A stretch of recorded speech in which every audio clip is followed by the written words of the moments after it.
Povo amado do Senhor Jesus, abramos a palavra de Deus em Lucas capítulo 22.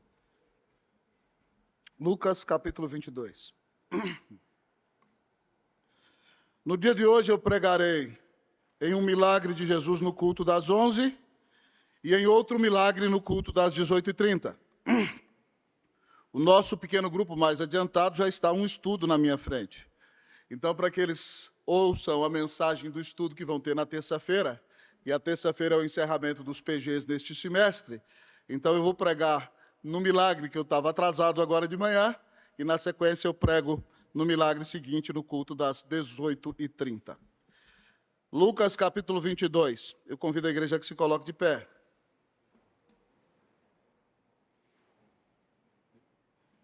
Leremos a partir do versículo 47. Lucas 22, a partir do versículo 47. Assim diz a palavra do Senhor. Falava ele ainda, quando chegou uma multidão, e um dos 12, o chamado Judas, que vinha à frente deles, aproximou-se de Jesus para o beijar. Jesus, porém, lhe disse: Judas, com um beijo traz o Filho do Homem? Os que estavam ao redor dele, vendo o que ia suceder, perguntaram: Senhor, feriremos a espada? Um deles feriu o servo do sumo sacerdote e cortou-lhe a orelha direita. Mas Jesus acudiu, dizendo: Deixai, basta. E tocando-lhe a orelha, o curou. Então, dirigindo-se aos principais sacerdotes, capitães do templo e anciãos que vieram prendê-lo, disse: Saístes com espadas e porretes como para deter um salteador? Diariamente, estando eu convosco no templo, não pusestes as mãos sobre mim. Esta, porém, é a vossa hora e o poder das trevas. Oremos ao nosso Deus. Pai, toda a glória seja dada ao teu santo nome. Pai, nós estamos no culto a Deus. E a nossa alma quer exultar em Ti. Deus, Tu és o ser mais glorioso que existe, Pai, Filho e Espírito Santo. E nós queremos conhecer-Te mais. Nós queremos contemplar a Tua glória. Nós queremos conhecer o poder da Tua majestade. Nós queremos ser tocados pelo Teu Espírito. Nós queremos contemplar a glória da Tua bondade, do Teu amor e da Tua misericórdia. Ó Pai, a Ti te apraz usar meios humanos para trazer a mensagem a nós. Mas, Deus, que estes meios humanos não atrapalhem o que o Teu Espírito quer falar. Estamos certos que a glória é só de Deus. Mas visita-nos assim, então, Pai, com poder nessa manhã. Aquece o nosso coração. Ilumina a nossa mente. Ó Deus, alimenta-nos, descedenta-nos. Tu sabes o que povoa o coração do teu povo nessa manhã. E só tu sabes como falarás a cada um. Então, Senhor, venha ao nosso encontro e deixa-nos ficar perplexos com a misericórdia do Senhor. E que perplexos com ela, fiquemos firmes, seja qual for a situação. E, ó Deus, nos regozijemos em Ti. Abençoa-nos, Pai. Fala conosco. Nós te pedimos em nome de Jesus. Amém. A igreja pode sentar-se.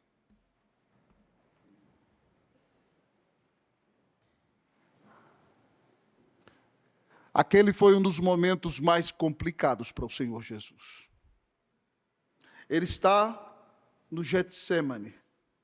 Está sentindo o peso da mão da ira eterna de Deus. Como que sentindo o cheiro do fogo e do enxofre da ira do Senhor. Ele ora, todo o seu corpo treme, transpira grandes gotas de sangue. Seus amigos o abandonaram sozinho em oração. Ele diz: Pai, se possível, passa de mim esse cálice, mas que se faça a tua vontade, não a minha. Ele vai para chamar os seus amigos, eles estão dormindo, não podem orar com ele. E ele então mais outra vez diz: Pai, que se faça a tua vontade, não a minha, mas se possível, Pai, passa de mim esse cálice, o cálice da ira de Deus que ele vai beber. O preço dos nossos pecados que ele vai sofrer na cruz.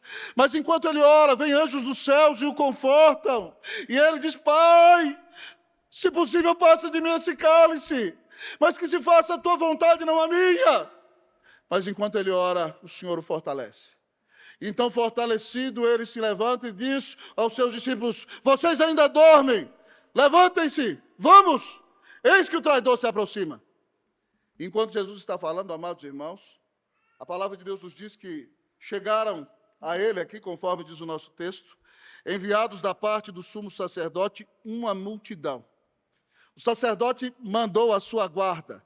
Os sacerdotes daqueles dias em Jerusalém têm uma guarda de 500 soldados que os romanos permitem que eles tenham para proteger o templo. Talvez eles não mandaram todos, mas pelo menos uma centena de soldados foi prender o Senhor Jesus naquele dia. E junto com eles havia Judas, havia fariseus, havia inimigos do Senhor Jesus ali. E quando eles vão se aproximando para prender o Senhor Jesus, o Evangelho de João, paralelo a esse, diz que ele pergunta: a quem buscais? E eles dizem: a Jesus o Nazareno. E Jesus responde: eu sou! E quando ele responde: eu sou, irmão, ele fala como Deus. Eu não posso reproduzir aqui, mas se for, era talvez como se fosse o rugido do leão. Eu sou! E eles caíram no chão todos, naquele exato momento. Ele mostra que até no momento da prisão dele, ele está no controle. Eu sou! Eles caíram todos. Ele se deixou prender. E mais uma vez, então, eles perguntam. Ele diz: podem liberar esses outros, eu sou.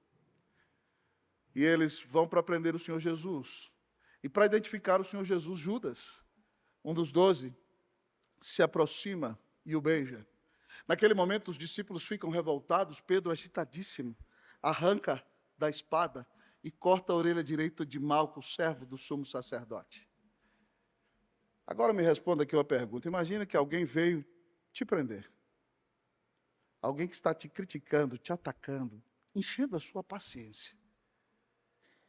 E essa pessoa tem a orelha cortada diante de você.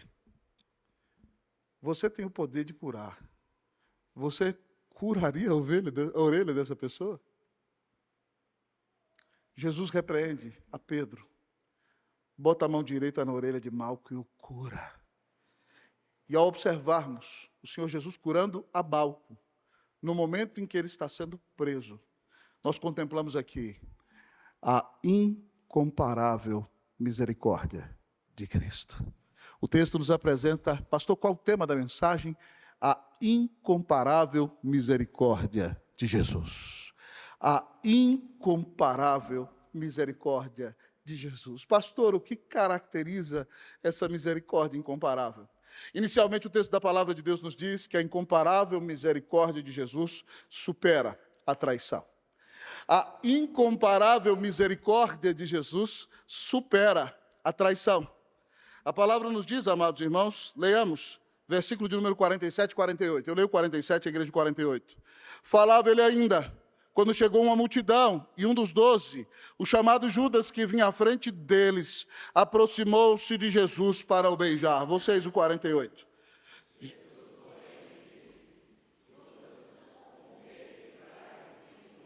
Então imaginem, irmãos, aquele séquito, mais de 100 pessoas com tochas no meio da noite, ali no Jardim das Oliveiras. Eles procuram o Senhor Jesus, ele se identifica, ruge como o leão de Judá que é. Eles caem no chão, depois se levantam. Ele se identifica novamente, dizendo que liberem os discípulos. E de repente, então, Judas se aproxima dele, e diz a palavra de Deus, e que Judas lhe dá um beijo. Com aquele que era um sinal de amor, com aquele que era um sinal de afetividade, com aquele que era um sinal de amizade, Judas, um dos 12, trai o Senhor Jesus. Talvez você ache que Judas deu um beijinho desses com os quais muitos se saúdam, assim: oi, tudo bem? Nessa não, velho. Beijinho de lado. A ideia da palavra do beijo no grego é que Judas se aproximou do Senhor Jesus, agarrou e deu um beijo assim, ó. Totalmente contraditório. Eu não sei você. Quando eu me aproximo da minha Cleuzinha, dou um beijo nela assim, ó. Meu coração faz assim, ó. Sai na boca.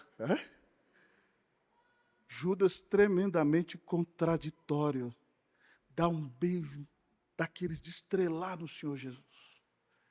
E Jesus olha para ele: Judas, com um beijo tu traz o Filho do Homem. Ainda diante de uma terrível traição, o Senhor Jesus revela a sua infinita, a sua maravilhosa, a sua gloriosa, a sua incomparável misericórdia. Só pode, amado amigo e irmão, perdoar seus traidores e aqueles que são falsos para com ele, aquele que tem um coração dominado pela misericórdia de Jesus. Quando eu era pastor lá na região central do Brasil, eu vi uma história de uma irmã que foi traída pelo seu marido durante muito tempo. E, de repente, aquele marido teve um filho fora do casamento. E com uma mulher que não era de boa fama. E o marido ficou criando aquele filho. E o marido morreu. E o menino não tinha pai. E, de repente, os irmãos do menino pedem para sua mãe para que ela crie o menino. Você, minha irmã, se o seu marido traísse você, tivesse um filho com outra mulher, e o seu marido morresse, você criaria o filho do seu marido? Aquela mulher cristã refletiu e disse: esse bebê não tem culpa de nada. Levou o bebê para dentro de casa, criou o bebê, ensinou no Evangelho, e hoje ele é um pastor, o ministro fiel do Evangelho de Jesus. Só pode expressar misericórdia dessa forma quem foi impactado com a misericórdia de Jesus. Você foi impactado pela misericórdia de Jesus? Você tem perdoado os seus algozes? Você tem perdoado aqueles que têm traído você? Aqueles que têm atuado de uma maneira falsa com você? Que dão tapinhas nas costas, beijos e elogio, mas por trás acabam com a sua reputação? Se você não tem Cristo, você vai se vingar na mesma medida. Mas se você foi impactado pela misericórdia do Salvador, porque você mesmo o traiu. Quando você pecou contra ele, você ofendeu a santidade dele. E você merecia que ele te jogasse no inferno. Mas porque te amou e deu a vida na cruz por você, ele perdoa todas as tuas traições. Você foi perdoado. Se você entendeu o tamanho do perdão que recebeu, você pode liberar perdão, porque você foi impactado pela incomparável misericórdia de Jesus. Mas o texto continua a mostrar para nós a beleza desta cena. E ele revela diante de nós a incomparável misericórdia de Jesus. E ele diz que a incomparável misericórdia de Jesus, além de superar a traição, a incomparável misericórdia de Jesus supera a violência. A incomparável misericórdia de Jesus supera a violência. A palavra de Deus nos diz que naquele momento, os discípulos: Senhor, tomaremos as espadas. E Pedro, que não entendeu nada muito bem, arranca da sua espada. Viu aqueles homens com porretes, então ele pegou a sua espada e decepou a orelha direita do Malco. Ainda bem que ele era ruim na espada, porque eu acho que ele queria cortar a cabeça do Malco. Mas como o Malco talvez se desviou, foi a orelha. E o Senhor Jesus diz para ele: deixai, basta. Em outro evangelho, ele diz a Pedro que se ele quisesse, ele traria uma legião de anjos para defendê-lo. Mas ele supera a violência e nesse momento ele manda, repreende o seu discípulo: pare! No meu reino não se atua com violência. E ele toca a orelha de Malco e cura Malco naquele exato momento. Com o Senhor Jesus, nós aprendemos que a incomparável misericórdia de Cristo supera a violência. Irmão, muitas vezes você pode ter sido atacado violentamente, talvez até agredido fisicamente por ser fiel a Deus, mas insultado, vilipendiado. E talvez a sua tendência natural é reagir no mesmo ímpeto e na mesma moeda. Mas o que o Senhor Jesus está dizendo é que se nós temos Cristo no coração, nós não podemos reagir com a mesma violência com a qual nós fomos atacados. Grande testemunho disso para mim são o apóstolo Paulo e Silas. Lá estão eles em Filipos, amados irmãos, pregando o evangelho. E todos os dias, quando eles vão orar na beira do rio, porque não tem sinagoga ali, uma menina endemoniada, possessa de diabos, adivinhadora, que dava grande lucro para os seus senhores. Olha ali os servos de Deus, do Deus Altíssimo. Eles nos anunciam o caminho da salvação. Quando eles voltavam do rio, aqueles são servos do Deus Altíssimo. Eles nos anunciam o caminho da salvação. E passou um dia, passou 2, passou 5. E ela dizia, olhem os servos do Deus Altíssimo. Eles nos anunciam o caminho da salvação. Paulo, então, indignado, porque não quer testemunho de diabo a seu favor, repreende o demônio e diz, sai dela. E o demônio sai dela, irmãos, e ela cai no chão. E de repente ela já não levanta mais com o poder de adivinhação. Os patrões dela ficaram com tanta raiva que pegaram Paulo e Silas e levaram para o meio da cidade, dizendo, esses homens são judeus e pregam costumes que nós romanos não podemos aceitar. E rasgaram as vestes de Paulo e Silas e tomaram varas e deram neles 40 menos 1 com varas fortes. Rasgaram as costas deles, os prenderam no cárcere, amarrados, acorrentados ali. E sabe o que Paulo e Silas, depois de enfrentar tão grande violência, porque foram fiéis a Deus, fizeram? Meia-noite, amarrados ali com os pés, com as mãos, eles começaram a cultar-se e começaram. Queremos o teu nome engrandecer e agradecer-te por tua obra em nossa vida. Confiamos em teu infinito amor, pois só tu és o Deus eterno sobre toda a terra e céus. Enquanto eles fizeram aquele cultaço, o Senhor mandou um terremoto. A prisão tremeu, as portas se abriram, todas elas. O carcereiro acordou desesperado, pensou que seus presos tinham fugido, ele agora vai ser assassinado se eles fogem. Então ele pega da espada, vai enfiar no peito. Paulo diz, não te faças nenhum mal, todos aqui estamos. E de repente ele entra, amados irmãos, tremendo, e diz, Senhores, o que eu posso fazer para ser salvo? E eles dizem, crê no Senhor Jesus e será salvo tu e toda a tua casa. O carcereiro mora na casinha do lado da prisão. Eles anunciaram o evangelho a toda a família do carcereiro que creu.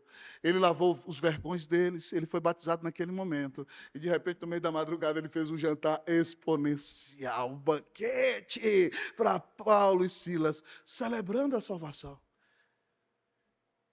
Você é capaz de louvar a Deus nos momentos de maior violência contra a sua vida? Quando pessoas atacam você, você reage com gratidão e com louvor a Deus?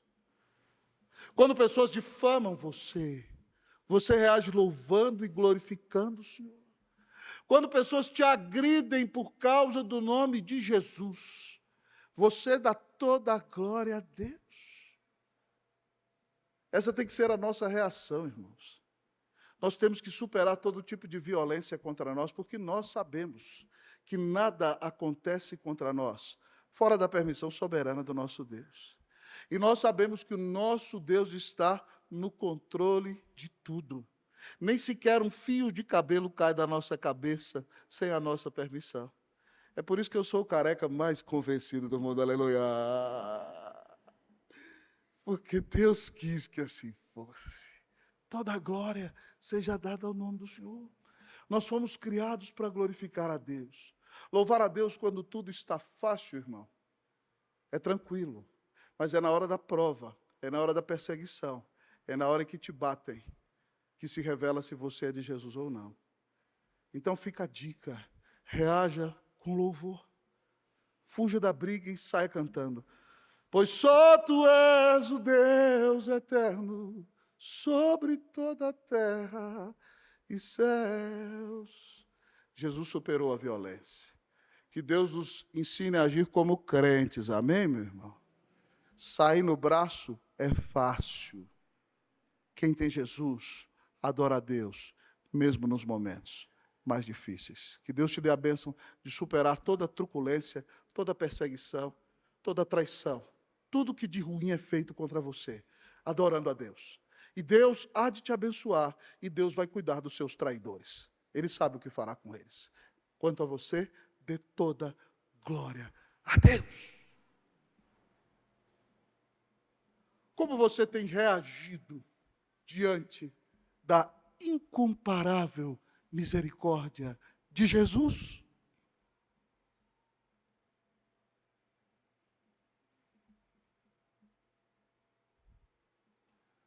Você tem sido rancoroso?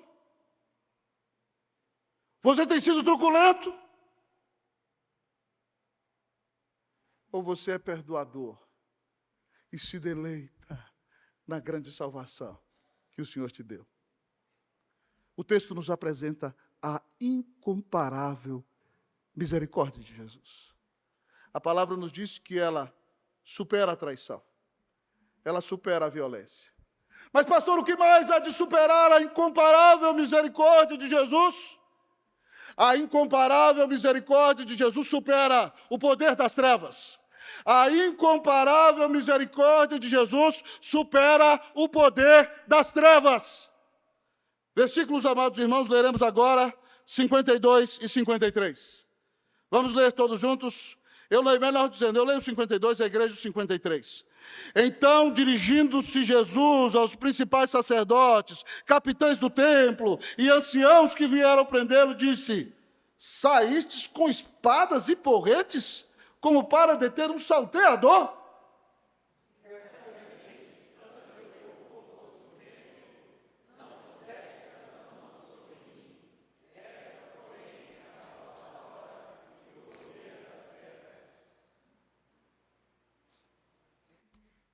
O questionamento do Senhor Jesus é impressionante. Ele olha para eles e diz: vocês estão de brincadeira com a minha cara, né? Que palhaçada é essa aqui? Para que esse monte de gente com porrete? Vocês estão atrás de um bandido, por acaso? E pasme comigo, não são só os soldados que ali estão, irmão, naquela multidão. Estão os principais sacerdotes, diz o texto aqui. Que loucura! Pastores se prestando para prisão e perseguição. Nós não fomos chamados para prender e nem perseguir ninguém.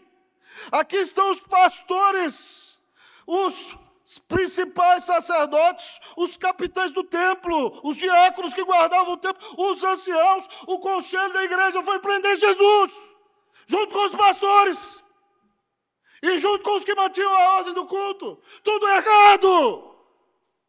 Gente que tinha que ter adorado o Senhor Jesus e ter reconhecido a sua autoridade, que tinha que servi-lo, se presta para perseguir o próprio Filho de Deus. Jesus, vocês estão de brincadeira comigo? Eu ensinei diariamente no templo.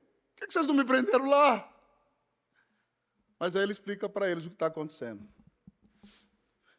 Esta, porém, é a vossa hora e o poder das trevas.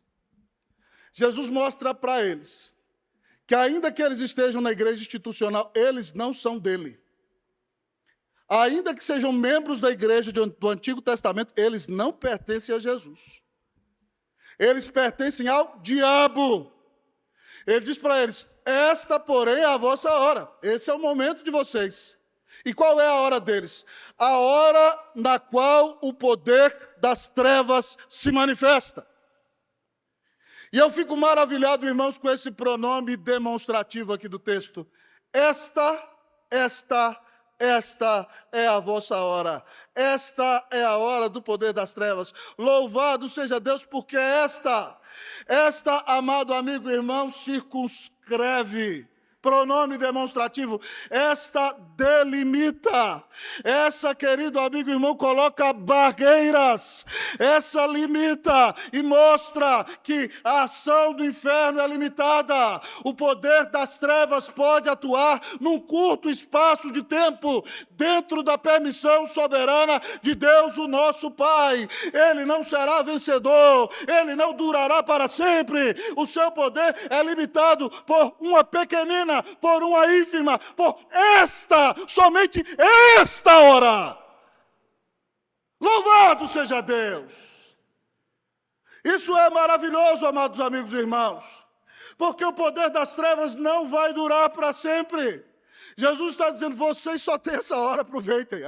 Depois vocês estão enrolados. Essa é a hora de vocês e a hora do diabo. Essa é a vossa hora, é a hora em que Satanás mostra o seu poder e atua. O poder de vocês é limitado. Vocês estão perdidos. É isso que Jesus está dizendo para eles. Eu supero o poder das trevas. Esse momento, é só um pouquinho de tempo. Irmãos, que maravilhoso eu ouvir isso aqui. Sabe por quê?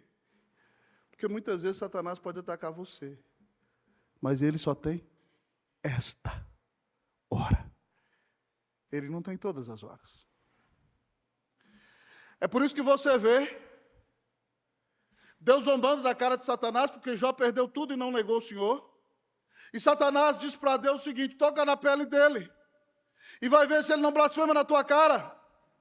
E o Senhor diz, vai lá, toca na saúde dele, mas não tira a vida dele.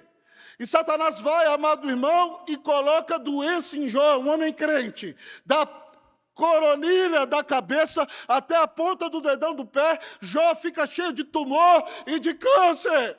A mulher de Jó olha para aquilo e fala assim, chega, Jó, ninguém aguenta tanto sofrimento, amaldiçoa a Deus e morre. Ele vira e fala para ela, sua doida! Como é que eu vou amaldiçoar meu Deus? Aí ele dá uma lição de calvinismo brutal. Jó era presbiteriano, irmãos, né? Ele fala assim, temos recebido o bem de Deus, não receberemos também o mal. E o texto diz, em tudo isso Jó não pecou, nem atribuiu a Deus falta alguma. Veja bem que Satanás é o agente do mal. Mas Jó tem a consciência que Deus é soberano. E Satanás não pode fazer nenhum mal contra mim e contra você, fora da permissão de Deus. É por isso que você precisa entender aquilo que Lutero dizia. Satanás não mede forças com o Senhor. Ele não tem o mesmo poder do Senhor. Lutero dizia que Satanás é o cachorro na corrente de Deus. Enquanto, quando Deus diz assim para ele, Rex, pega, ele sai. Mas quando Jesus fala para ele, Rex, deita, ele sai para deitar na hora. O diabo pode até atuar contra você, mas ele só tem esta hora. Não vai durar para sempre. Vai passar rápido. É para provar você. É para mostrar se você é verdadeiramente de Jesus. É para que você se prostre na presença do Senhor. E é para que Deus seja glorificado em sua vida. Em nosso congresso, semana passada, o reverendo Hernandes contou uma história que nos deixou impactados. Ele contou a história que foi pregar na formatura do Seminário do Norte, lá na Igreja das Graças. Belíssima igreja, já preguei lá algumas vezes. E lá estava um seminarista recém-formado que estava dentre os melhores alunos. E foi convidado para ser pastor numa das capitais da nossa região sudeste. E foi conhecer a igreja, convidado para ser pastor auxiliar. Era aluno destacado, grande teólogo, pregador abençoadíssimo. E, de repente, ele chegou na casa do pastor da igreja que queria recebê-lo. E alguém ligou para o pastor e falou assim, pastor, tem uma pessoa aqui na minha rua que está terrivelmente endemoniado, o negócio é sério, ela já quebrou a casa inteira. E o negócio está complicado e ninguém consegue tirar. E pastor, que bênção, minha irmã. Acabou de chegar um homem de Deus aqui, lá do Seminário Presbiteriano do Norte. Deus mandou ele aqui para expulsar esse demônio. E aí, então, ele falou assim, vamos lá, seminário, você vai expulsar o demônio, você vai liderar essa situação. Ele, pastor, mas eu não estou preparado. Não, você é o homem de Deus. Deus te mandou nesse fim de semana. E ele foi. E o seminarista disse que quando ia chegando, o coração dele, quando parou na porta da casa do endemoniado, o pastor, vai lá, seminarista. Deus colocou essa situação nas suas mãos para que você a lidere. E o seminarista vai, pastor, vai. E o pastor entrou, seminarista, você vai ser o líder nessa batalha espiritual. E de repente, quando ele entrou, o seminarista não tinha nada de vida de oração, irmão. Ele sabia muito de teologia de livro e ele estava morrendo de medo. E quando entrou o demônio possuindo a vida do homem, pá, deu uma bufetada na cara dele, ele caiu de cara no chão. Envergonhado, chorando. E ele diz que durante 1 hora o diabo manquitolava e dançava, blasfemando contra Deus Pai, Filho e Espírito Santo ao redor dele, fazendo dança de guerra ao redor dele. E ele chorando, ficou desmaiado durante meia hora. E quando ele acordou, ele, Jesus, perdoa os meus pecados. Perdoa as minhas falhas, Senhor. Perdão porque eu não tenho te buscado. Eu tenho sido soberbo, eu tenho confiado na minha própria capacidade. Mas, Senhor, eu te amo, Tu és o meu rei. Não me deixa, Senhor, sair envergonhado contra o diabo, mas me dá a Tua vitória, Senhor, em nome de Jesus. Ele diz que naquele momento, enquanto ele orava, o Espírito Santo encheu a vida dele, irmão. E quando ele ficou de pé, ele não falou nada, o endemoniado caiu no chão. E ele disse ao demônio: saia dessa pessoa, em nome do Senhor Jesus. E aquela pessoa foi liberta naquele exato momento.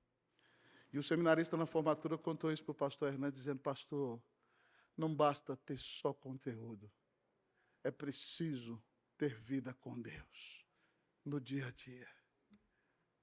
Se isso acontecesse com você, você superaria o poder das trevas? Como é que está a sua vida de oração? Como é que está a sua comunhão com Jesus? Veja bem que o poder das trevas é circunscrito. O pronome é demonstrativo. Passa logo. Mas eu e você temos que estar preparados para que quando esse poder se manifestar, Cristo seja glorificado em nossa vida, para a honra e para a glória do nome de Jesus. Em alguns lugares, Satanás atua por meio da possessão demoníaca. Em outros lugares, ele atua por meio da fofoca. Pessoas com a língua quilométrica falam mal do pastor, falam mal dos presbíteros, falam mal dos irmãos, se achando maravilhosas, estão sendo usadas pelo diabo naquele exato momento. Em outros lugares, ele atua por meio de contenda. Irmãos que não falam uns com os outros. Igrejas divididas. Famílias brigadas. Dependendo do lugar, ele usa uma estratégia diferente. Qual estratégia ele está usando contra você? Com outros, ele coloca coisas que fazem com que eles tremam. Ele coloca vídeos diante de você que vão te fazer pecar e te afastar de Jesus. E você está comendo na mão do diabo todo dia. Como é que Satanás tem atacado você? Não viva como um derrotado. Não viva como alguém desprezível espiritualmente. Cristo conquistou a vitória para você na cruz. Nessa manhã, se você está sendo humilhado pelo diabo, a palavra de Deus diz que se nós confessarmos os nossos pecados, nosso Senhor é fiel e justo para nos perdoar os pecados e nos purificar de toda injustiça. Reconcilie-se com o Senhor nessa manhã, porque sendo reconciliado com o Senhor, você vai ser cada vez mais vazio de si mesmo e mais cheio do Espírito Santo. E quando então o inimigo vier contra você, ele até pode ir, mas a sua hora é somente esta, porque o nosso Senhor Jesus, quando foi cravado na cruz, a Bíblia diz em Colossenses que ele cravou ali toda a nota de dívida que era contra nós, e quando morria e gritava, está consumado, ele derrotava Satanás, ele derrotava os diabos, ele derrotava o inferno, e ele derrotava todos aqueles que perseguem o povo de Deus. Cristo venceu os demônios, Cristo é vitorioso sobre o diabo. Então, cristão, você não precisa ter medo de diabo. Mas você precisa, sim, ter um relacionamento vivo e pessoal com Jesus. Porque Ele te amou. E com o poder dEle enchendo a sua vida, você vai ser uma bênção. E vai fazer toda a diferença. Em nome de Jesus. Para a glória de Jesus. Amém! Como você tem reagido diante desta misericórdia incomparável de Jesus? Você está arrependido nessa manhã? Você tem se tornado misericordioso como rei? Você tem reagido como crente ou como mundano? Você anda com medo de diabos ou anda vivendo no poder do Espírito Santo? Jesus venceu a morte e venceu o inferno na cruz, irmão. E por isso a misericórdia dele nos alcançou. E nessa manhã, se você quer ser mais uma vez banhado na misericórdia de Jesus, diga: Senhor, me perdoa de meus horríveis, feios e tristes pecados. Transforma a minha vida. Eu quero conhecer-te mais. Eu quero andar tanto com Jesus para ser capaz de superar toda a traição, superar toda a violência e superar todo o poder das trevas. Porque Cristo me alcançou com sua incomparável misericórdia. Que a misericórdia do Senhor seja derramada sobre você nesta manhã, em nome de Jesus. E que você saia daqui para superar a traição, superar a violência e superar o poder das trevas. Que Deus te dê vitória em todas as suas lutas, em nome de Jesus. Amém.